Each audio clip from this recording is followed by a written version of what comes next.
ನಮಸ್ತೆ news Karnataka one ಟಿವಿಗೆ ಸ್ವಾಗತ. ಈ ದಿನದ ದೇವನಹಳ್ಳಿ ತಾಲೂಕಿನ ವಿಜಯಪುರ ಪಟ್ಟಣದ ಪ್ರತಿಷ್ಠಿತ ವಿದ್ಯಾಸಂಸ್ಥೆಗಳಲ್ಲಿ ಒಂದಾದಂತಹ ಪ್ರಗತಿ ಆಂಗ್ಲ ಶಾಲೆಯ ಆವರಣದಲ್ಲಿ ದಿನಾಂಕ 14/1/2026 ಬುಧವಾರ ಮಕರ ಸಂಕ್ರಾಂತಿ ಹಬ್ಬವನ್ನು ಆಚರಿಸಿದ ಸುದ್ದಿ ನಿಮ್ಮ ನ್ಯೂಸ್ ಕರ್ನಾಟಕ ಒನ್ ಟಿವಿಯಲ್ಲಿ ವೀಕ್ಷಿಸಿ. ಸಂಕ್ರಾಂತಿ ಸಂಭ್ರಮಾಚರಣೆ. ಮಕರ ಸಂಕ್ರಾಂತಿಯ ಸೂರ್ಯನ ಬೆಂಕಿಯಂತಹ ಕಿರಣಗಳು ನಿಮ್ಮ ಕಷ್ಟಗಳೆಲ್ಲ ಸುಟ್ಟು ಭಸ್ಮವಾಗಲಿ. ಸುಖ ಸಂಪತ್ತು ವಿದ್ಯೆ ಸಂತೋಷದ ಬೆಳಕು ನಿಮ್ಮ ಮನೆಯ ಮನವನ್ನ ಬೆಳಗಲಿ. ಹರೀಶ್ ಕುಮಾರ್ ವಿ, ಬೆಂಗಳೂರು ಗ್ರಾಮಾಂತರ ಜಿಲ್ಲೆಯ ದೇವನಹಳ್ಳಿ ತಾಲೂಕಿನ ವಿಜಯಪುರ ಪಟ್ಟಣದ ಪ್ರತಿಷ್ಠಿತ ವಿದ್ಯಾಸಂಸ್ಥೆಗಳಲ್ಲಿ ಒಂದಾದಂತಹ ಪ್ರಗತಿ ಆಂಗ್ಲ ಶಾಲೆಯ ಆವರಣದಲ್ಲಿ ದಿನಾಂಕ 14/1/2026 ಬುಧವಾರದಂದು ಮಕರ ಸಂಕ್ರಾಂತಿ ಹಬ್ಬವನ್ನು ಆಚರಿಸಲಾಯಿತು. ಈ ಕಾರ್ಯಕ್ರಮದ ಘನ ಅಧ್ಯಕ್ಷತೆಯನ್ನ ಶಾಲೆಯ ಮುಖ್ಯೋಪಾಧ್ಯಾಯರಾದಂಥ ಜೆಎನ್ ಪ್ರಕಾಶ್ ಅವರು ವಹಿಸಿದ್ದು, ಕಾರ್ಯಕ್ರಮದ ಕುರಿತು ಮಾತನಾಡಿ, ಸಂಕ್ರಾಂತಿ ಹಬ್ಬವು ಸುಗ್ಗಿಯ ಹಬ್ಬವಾಗಿದ್ದು ಸೂರ್ಯನು ಮಕರ ರಾಶಿಗೆ ಪ್ರವೇಶಿಸುವ ದಿನದಂದು ಆಚರಿಸಲಾಗುತ್ತದೆ. ಇದು ಉತ್ತರಾಯಣದ ಆರಂಭ ಮತ್ತು ಚಳಿಗಾಲದ ಅಂತ್ಯವನ್ನ ಸೂಚಿಸುತ್ತದೆ. ಈ ಹಬ್ಬವನ್ನ ಎಳ್ಳು ಬೆಲ್ಲ ತಿಂದು ಒಳ್ಳೆ ಮಾತಾಡಿ ಎಂದು ಹೇಳುತ್ತಾ, ಎಳ್ಳು ಬೆಲ್ಲದ ಮಿಶ್ರಣ ಹೊಸ ಬೆಳೆಗಳನ್ನ ಹಂಚುವ ಮೂಲಕ, ಗಾಳಿಪಟ ಹಾರಿಸುವ ಮೂಲಕ ಮತ್ತು ದನಕರುಗಳಿಗೆ ಪೂಜೆ ಸಲ್ಲಿಸುವ ಮೂಲಕ ದೇಶದಾದ್ಯಂತ ವಿವಿಧ ಹೆಸರುಗಳೊಂದಿಗೆ ಪೊಂಗಲ್ ಲೋಹರಿ ಸಡಗರದಿಂದ ಆಚರಿಸುತ್ತಾರೆ. ಇದು ಕೃತಜ್ಞತೆ, ಸಮೃದ್ಧಿ ಮತ್ತು ಬಾಂಧವ್ಯದ ಹಬ್ಬವಾಗಿದ್ದು ವೈಜ್ಞಾನಿಕವಾಗಿ ದೇಹಕ್ಕೆ ಉಷ್ಣತೆಯನ್ನು ನೀಡುತ್ತದೆ. ಸಂಕ್ರಾಂತಿಯಲ್ಲಿ ಪುರಾಣಗಳ ಕಾಣಿಸುತ್ತದೆ, ವಿಜ್ಞಾನ ಇಣುಕು ಹಾಕುತ್ತದೆ, ಸಂಪ್ರದಾಯ ಮಾತಾಡುತ್ತದೆ, ಕೃತಜ್ಞತಾ ಭಾವ ಕೈ ಹಿಡಿಯುತ್ತದೆ ಎಂಬುದನ್ನ ತಿಳಿಸಿ ಸಂಕ್ರಾಂತಿ ಹಬ್ಬದ ಮಹತ್ವವನ್ನ ವಿದ್ಯಾರ್ಥಿಗಳಿಗೆ ತಿಳಿಸಿಕೊಟ್ರು. ಕಾರ್ಯಕ್ರಮದ ಮುಖ್ಯ ಅತಿಥಿಗಳಾಗಿ ಆಗಮಿಸಿದಂತಹ ಪ್ರಗತಿ ಸಂಯುಕ್ತ ಪದವಿ ಪೂರ್ವ ಕಾಲೇಜಿನ ಪ್ರಾಂಶುಪಾಲರಾದಂತಹ ಸುರೇಶ್ ಮತ್ತು ಪ್ರಗತಿ ಐಟಿಐ ಪ್ರಾಂಶುಪಾಲರಾದಂತಹ ಹರೀಶ್ ಕುಮಾರ್ ವಿ ಅವರು ಆಗಮಿಸಿ ಕಾರ್ಯಕ್ರಮದ ಪೂಜಾ ಕಾರ್ಯಕ್ರಮದಲ್ಲಿ ಪಾಲ್ಗೊಂಡು ಮಕರ ಸಂಕ್ರಾಂತಿ ಹಬ್ಬದ ಪ್ರಯುಕ್ತ ಮಕ್ಕಳಿಗೆ ಶುಭ ಹಾರೈಸಿದ್ರು. ಹರೀಶ್ ಕುಮಾರ್ ಅವರು ಮಾತನಾಡಿ, ಮಕರ ಸಂಕ್ರಾಂತಿಯ ಸೂರ್ಯನ ಬೆಂಕಿಯಂತ ಕಿರಣಗಳಲ್ಲಿ ನಿಮ್ಮ ಕಷ್ಟಗಳೆಲ್ಲ ಸುಟ್ಟು ಭಸ್ಮವಾಗಲಿ. ಸುಖ ಸಂಪತ್ತು ವಿದ್ಯೆ ಸಂತೋಷದ ಬೆಳಕು ನಿಮ್ಮ ಮನೆಯ ಮನವನ್ನ ಬೆಳಗಲಿ ಅಂತ ಹೇಳಿ ವಿದ್ಯಾರ್ಥಿಗಳಿಗೆ ಶುಭ ಹಾರೈಸಿದ್ರು. ಹಾಗೆಯೇ ಸಹ ಶಿಕ್ಷಕಿ ಸುನೀತಾ ಬಿಎನ್ ಮೇಡಂ ಅವರು ಮಾತನಾಡಿ, ಸಂಕ್ರಾಂತಿಯನ್ನ ಜನವರಿ ತಿಂಗಳಲ್ಲಿ ಯಾಕೆ ಆಚರಿಸಬೇಕು ಅನ್ನೋದನ್ನ ಸವಿವರವಾಗಿ ತಿಳಿಸಿದ್ರು. ವರ್ಷ ಪೂರ್ತಿ ವ್ಯವಸಾಯದಲ್ಲಿ ತೊಡಗಿರಕ್ಕಂತಹ ದನಕರುಗಳು ಜನವರಿಯ ವೇಳೆಗೆ ಕೆಲಸ ಕಾರ್ಯಗಳು ಅಷ್ಟಾಗಿ ಇರೋದಿಲ್ಲ. ಆದ್ದರಿಂದ ದನಕರುಗಳಿಗೆ ಸ್ವಲ್ಪ ವಿಶ್ರಾಂತಿ ಸಿಕ್ಕಿರ್ತದೆ. ಅವುಗಳಿಗೆ ಧನ್ಯವಾದ ಹೇಳೋದಕ್ಕೆ ಈ ಹಬ್ಬವನ್ನ ಆಚರಿಸ್ತೇವೆ ಅನ್ನೋದನ್ನ ತಿಳಿಸಿದ್ರು. ಮಕರ ಸಂಕ್ರಾಂತಿ ಹಬ್ಬವನ್ನ ಯಾವ ಯಾವ ರಾಜ್ಯದಲ್ಲಿ ಯಾವ ರೀತಿ ಆಚರಿಸ್ತಾರೆ ಅನ್ನೋದರ ಬಗ್ಗೆ ಮಾಹಿತಿಯನ್ನ ತಿಳಿಸಿಕೊಟ್ರು ಹಾಗೂ ಅದರ ವೈಶಿಷ್ಟ್ಯತೆಯನ್ನ ವಿದ್ಯಾರ್ಥಿಗಳಿಗೆ ತಿಳಿಸಿಕೊಟ್ರು. ಈ ಕಾರ್ಯಕ್ರಮದಲ್ಲಿ ಮತ್ತೊಬ್ಬ ಶಿಕ್ಷಕಿ ಕುಸುಮಾ ಮೇಡಂ ಅವರು ಮಾತನಾಡಿ, ಸಂಕ್ರಾಂತಿ ಬರೋದು ಗಡಗಡ ನಡುಗುವ ಚಳಿಯಲ್ಲಿ ಸಂದರ್ಭದಲ್ಲೂ ಸಹ ಈ ವೇಳೆಯಲ್ಲಿ ಮಾನವನ ದೇಹದಲ್ಲಿ ಚರ್ಮ ಒಡೆದಿರುತ್ತದೆ. ಕಾರಣ ಅವನ ದೇಹದಲ್ಲಿ ಕೊಬ್ಬಿನಾಂಶ ಕಡಿಮೆಯಾಗಿರುತ್ತದೆ. ಆದ್ದರಿಂದ ಮಕರ ಸಂಕ್ರಾಂತಿಯ ದಿನ ಎಳ್ಳು ಬೆಲ್ಲ ತಿನ್ನೋದ್ರಿಂದ ಕಡಿಮೆ ಆಗಿರತಕ್ಕಂತಹ ಕೊಬ್ಬಿನಾಂಶ ಉತ್ಪತ್ತಿಯಾಗುತ್ತದೆ ಅನ್ನುವಂತಹ ನಂಬಿಕೆ ಇದೆ. ಯಾಕಂದ್ರೆ ಎಳ್ಳು ಬೆಲ್ಲ ಕೊಬ್ಬರಿ ಕಡಲೆಯಲ್ಲಿ ಹೆಚ್ಚು ಎಣ್ಣೆಯ ಅಂಶ ಇರೋದ್ರಿಂದ ಅವುಗಳನ್ನ ತಿನ್ನೋದ್ರಿಂದ ಕಳೆದು ಹೋದ ಕೊಬ್ಬಿನಾಂಶ ಮತ್ತೆ ಉತ್ಪತ್ತಿಯಾಗಿ ನಮ್ಮ ಚರ್ಮ ಮತ್ತೆ ಹುರುಪು ಪಡೆಯುತ್ತದೆ ಅನ್ನೋದನ್ನ ತಿಳಿಸಿದ್ರು. ಈ ಕಾರ್ಯಕ್ರಮದಲ್ಲಿ 7ನೇ ತರಗತಿ ವಿದ್ಯಾರ್ಥಿಗಳು ಸಂಕ್ರಾಂತಿ ಹಬ್ಬದ ಪ್ರಯುಕ್ತ ನೃತ್ಯ ಪ್ರದರ್ಶಿಸಿದ್ರು. 5ನೇ ತರಗತಿ ವಿದ್ಯಾರ್ಥಿಗಳು ಹಾಡು ಹಾಡಿದ್ರು. ಹಲವಾರು ವಿದ್ಯಾರ್ಥಿಗಳು ಸಂಕ್ರಾಂತಿಯ ಬಗ್ಗೆ ಭಾಷಣವನ್ನ ಮಾಡಿದ್ರು.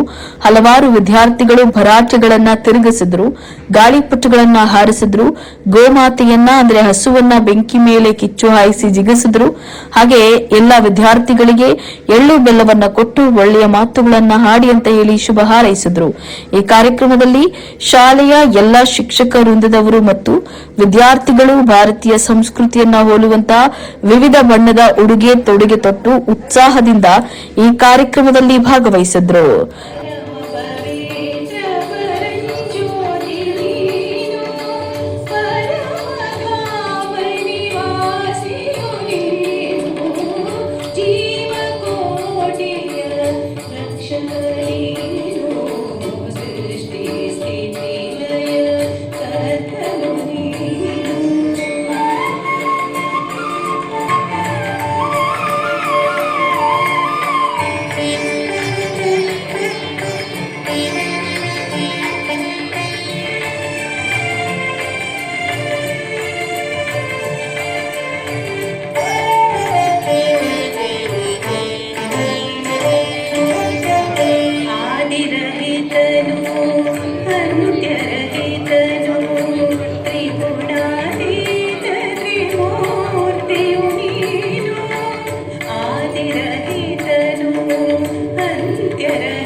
senior teacher H. Shantamurthy sir, all my beloved teachers and my dear friends.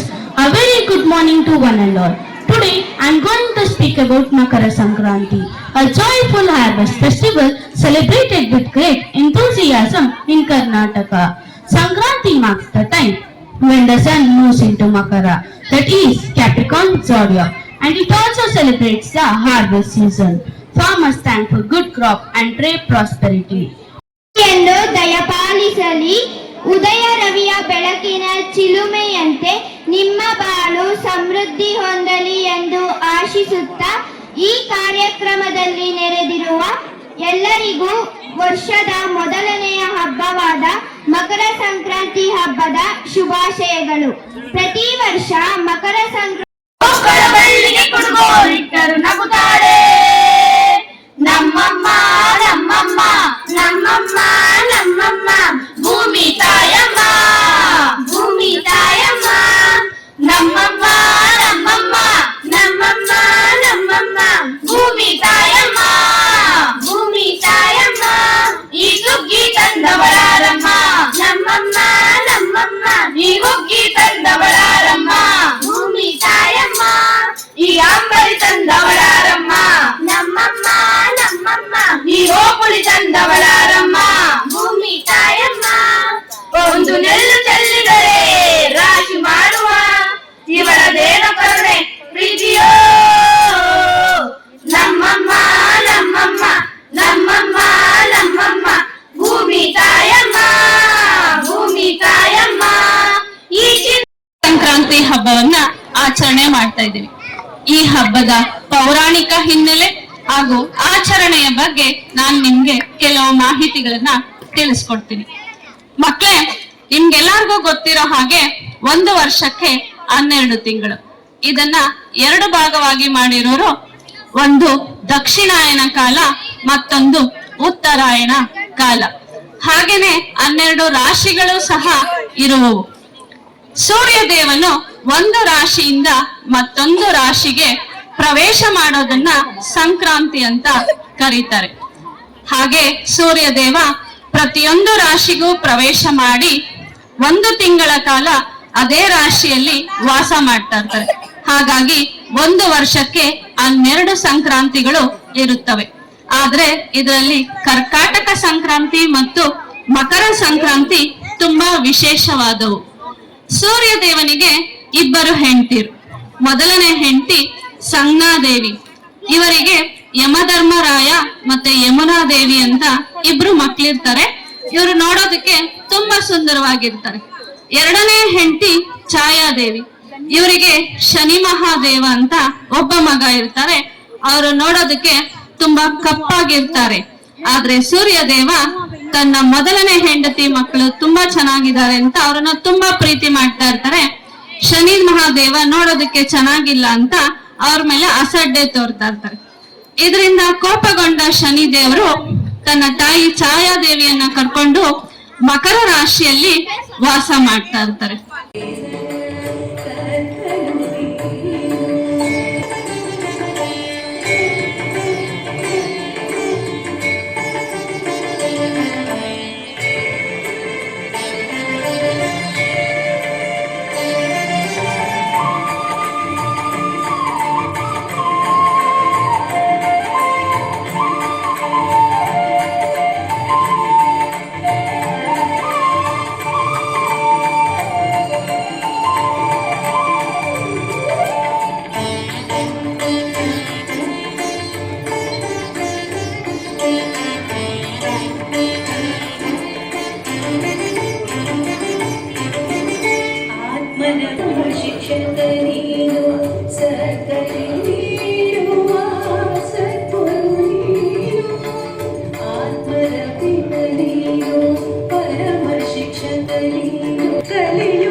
News Karnataka 1 TV ಸಂಪಾದಕರು Bengaluru ಗ್ರಾಮಾಂತರ ಜಿಲ್ಲಾ ವರದಿ ಸೀತಾರಾಮ್.